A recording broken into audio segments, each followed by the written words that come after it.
Okay, so the first thing you want to do is grab your pliers, your channel locks, whatever, get that hose off. If you're not strong enough, just take it off with your hand. But take that hose off. The next thing you're going to want to do is grab your insulated foam cover, and you're going to see a little loop right here.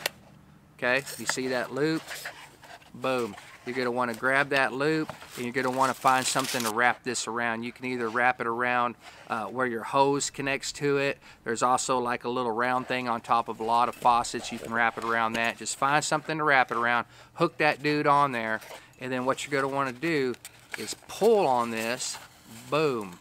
And get it super tight up against your house.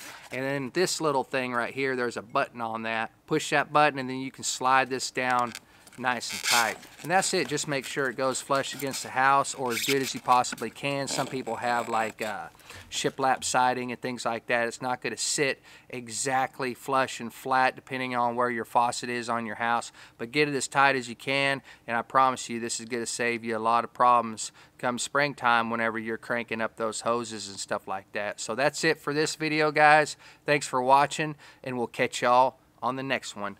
Peace.